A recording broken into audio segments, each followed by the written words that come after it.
We're focusing a lot on Syria today, especially on the still unknown whereabouts of the French journalist Edith Bouvier. What are the international papers saying about this?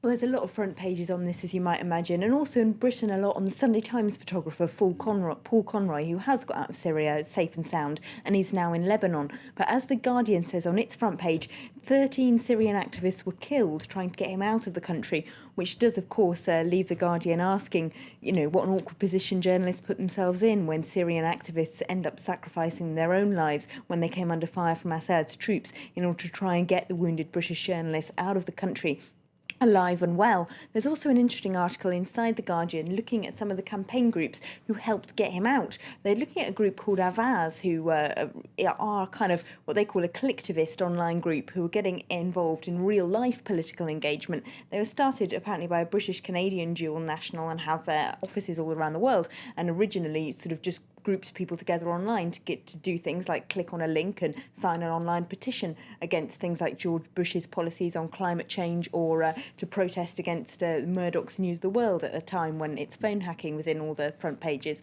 But what have they got to do with getting Paul Conroy out of Syria? Well, they've moved, The Guardian reports, from that sort of online getting people to click on links to actually getting people to raise money, which they've used to buy satellite phones and communications equipment, and then supplied them to the Syrian rebels to help them communicate, obviously. So the Guardian says it's quite an interesting example of how online activism has become real-life political engagement, enabling people who are thousands of miles away from Syria to help the effort there. Also got various diplomatic efforts going on, haven't we, to try and ease the situation in Syria. What are the papers talking about there?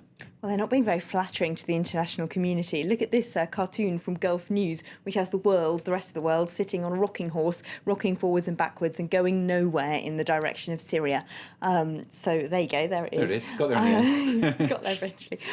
So the New York Times, though, in its editorial says that it's really enough, which really, we've had enough of this rocking around and going nowhere. We should start arming the Syrian rebels. They say in that article we have to look at some home truths on Syria, which for them means that it's going to get worse before it gets better.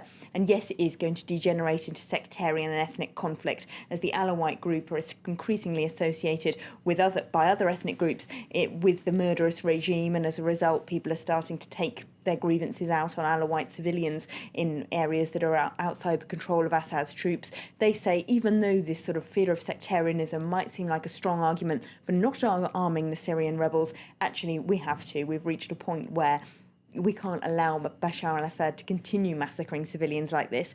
And actually the National reports that if foreign countries aren't going to arm the Syrian rebels, some people are actually profiting from doing so. They've been investigating the Lebanese arms merchants who are shipping arms into Syria. Of course, there's quite a lot of arms around in Lebanon after their 15-year civil war, but apparently the going price for a rocket-propelled grenade has doubled in the last year, and the street price of an AK-47 in Lebanon has gone from $1,000 to $2,300 just because of the exploding demand coming out of Syria. Something else, US primaries, Romney risked a bit of an upset, didn't he? He did, and that's really what the papers are focusing on, not on his victory, but that it wasn't a bigger and easier victory in his own home state. The New York Times says that Santorum, if you like, has found a vein to attack Romney, which will be convenient for the Obama campaign later on. And effectively, that's how wealthy he is, and his own connection to the very wealthy. He's had to admit that he made some mistakes in Michigan, like his saying he was friends with NASCAR team owners and that his wife owned 2 Cadillacs, and there's his opposition to the GM bailout, which is really popular in Michigan. So the paper's saying that's going to be an easy way for the Obama campaign to attack him in November.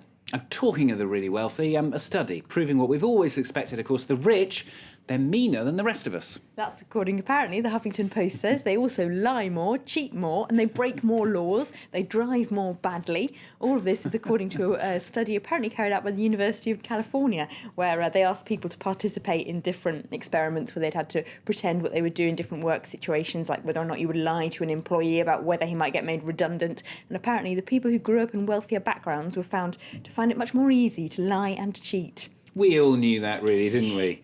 Sorry if you got a big pay packet. I don't mean really. All right, Elena, thanks very much. Elena there with the international papers here on France 24.